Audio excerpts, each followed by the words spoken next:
बिहार में अपराध बढ़ रहा है, विधि व्यवस्था गिर रही है, सुशासन बाबू की सरकार चकनाचूर हो रही है।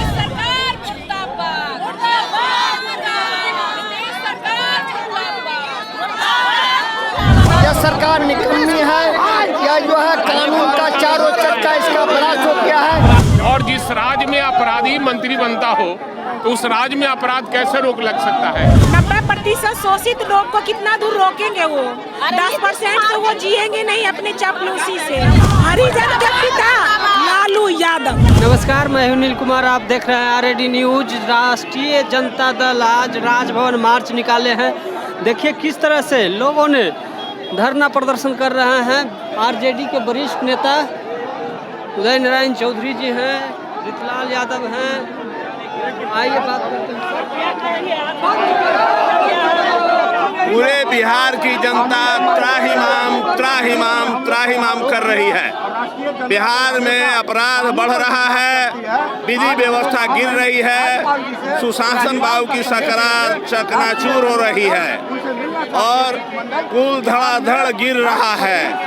दलितों का आरक्षण समाप्त हो रहा है, लेकिन आज हम लोग केवल विधि व्यवस्था और अपराध के खिलाफ आए हैं, जिसमें लड़कियों बेटियों की हत्या हो रही है, दिन दहाड़े हत्या हो रही है, लूट हो रही है।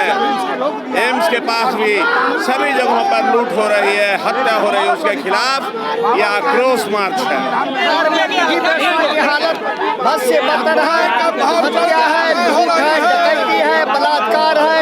बिहार का कानून व्यवस्था ध्वस्त हो गया है। कहीं इंसान को जीने का हक नहीं है, महिलाएं सुरक्षित नहीं है। रोज राजधानी पटना से लेकर के चारों तरफ हत्या हो रही है। यह सरकार निकम्मी है या जो है कानून का चारों चक्का इसका बड़ा हो गया है। निकम्मी सरकार को गद्दी में रहने का कोई हक हासिल नहीं है। इसे जनजीवन व्यस्त है, हरियाली व्यस्त है, पानी व्यस्त है। किसके घर में ऑक्सीजन लगा हुआ है, किसके घर में वेंटिलेटर लगा हुआ है, किसके घर में बच्चा खाया है, भूखा है। जब चाहता है, जब बिजली काट देता है। स्मार्ट सिटी का मतलब है कि रिचार्ज कराइए, रिचार्ज कराने के बाद 7 घंटा 8 घंटा के बाद बिजली देता है। उतना देर में कई घर से घटना घट चुका है। इसलिए सरकार से हम लोग का मांग है स्मार्ट लगाइए आप मीटर, लेकिन प्रीपेड को हटा करके स्मार्ट पोस्टपेड लगा दीजिए, ताकि हर व्यक्ति को सुविधा मिले और उसके अनुसार अपना जीवन यापन कर सके। मैंने कहा कि हर व्यक्ति अपने आप को असुरक्षित महसूस कर रहा है, इसलिए सरकार फेलियर है, अपराध पर अंकुश नहीं लगाया जा रहा है। इसलिए महामहिम से मांग करेंगे कि सरकार को बर्खास्त करे और अपराधियों पर रोक लगाने का प्रयास करें। अच्छा, केजरीवाल बोले हैं 2 दिन बाद इस्तीफा देंगे मुख्यमंत्री पद से। इस पर नहीं है, सुनेंगे तो देंगे। उतरना पड़ा इसलिए कि अपराध पर सरकार का अंकुश नहीं लग रहा है और अपराधी सर चढ़कर बोल रहा है। और जिस राज्य में अपराधी मंत्री बनता हो तो उस राज्य में अपराध कैसे रोक लग सकता है? इसलिए मैं चाहूँगा कि पहले अपराध पर रोक लगाने के लिए आप वो अपराधी मंत्री को कान पकड़ के बाहर कीजिए और महामहिम राज्यपाल के यहाँ आज मेमोरेंडम देने जा रहे हैं। अगर हम लोग को अनुमति मिलेगी तो हम लोग निश्चित रूप से राज्यपाल भवन जाकर अपनी बातों को रखने का काम करेंगे, मांग मानने करेंगे।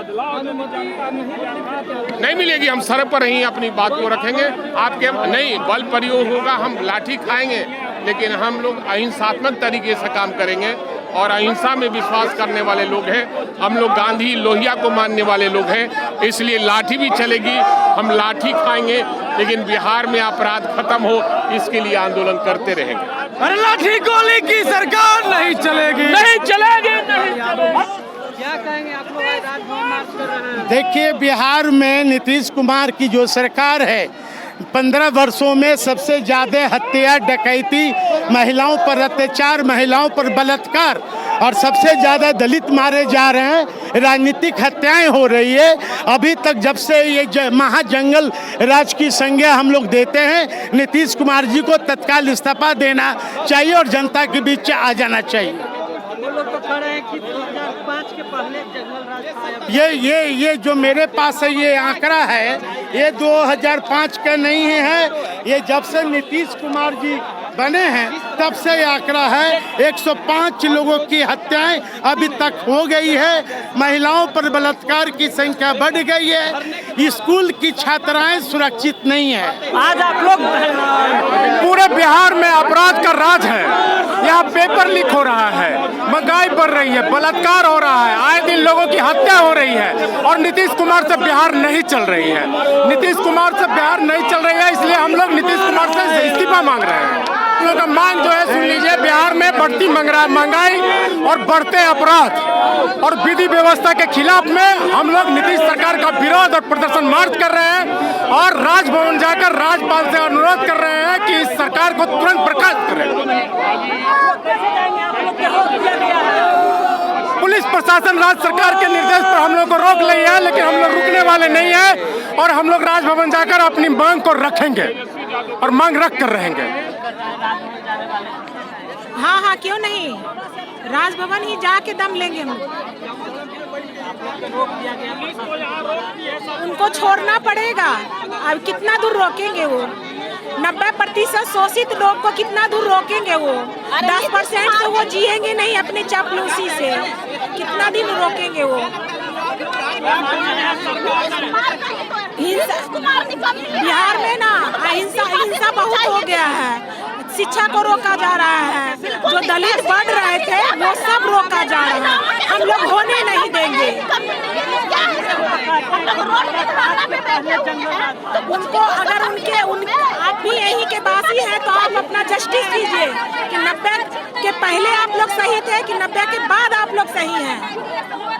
आप हर चीज को देखते हुए बताइए कि हरिजन को ये पता भी था कि आज़ादी कैसे मिली थी, हमारा क्या अधिकार है। लालू जी ने जन जन को जाके एक एक बात बताई है। अब हम लोग का काम है हरिजन को, एक एक आदमी को ये बताना। हमारी सरकार में आएंगे लालू जी, पहले भी दिया है संरक्षण, आज भी हम लोग को संरक्षण। वो हमारे पिता समान है, हरिजन के पिता लालू यादव। जिस तरह से आप सभी देख रहे हैं, बिहार पूरी तरह से असुरक्षित हाथों में है। तथाकथित सुशासन की सरकार है, लेकिन हमारे जो लोग हैं, जो जनता है, त्रस्त हो चुकी है। बच्चियां, महिलाएं, युवा समाज हो, व्यावसायिक वर्ग हो, सभी कोई भयभीत है। भय का माहौल व्याप्त हो चुका है बिहार भर में। आए दिन घटनाएं हो रही हैं, हत्याएं हो रही हैं। रोज 4-5 लोगों को गोली मार दी जाती है, हत्या कर दी जाती है, बच्चियों को घर में घुस करके रेप किया जा रहा है। तो पूरी तरह से ये जो सुशासन की सरकार है वो फेल हो चुकी है और अपनी जिम्मेदारी लेते हुए नीतीश जी को, डबल इंजन की सरकार को इस्तीफा दे देना चाहिए। हम लोग तब तक सड़कों पर लड़ते रहेंगे जब तक ये सुशासन की सरकार बदल नहीं जाती है।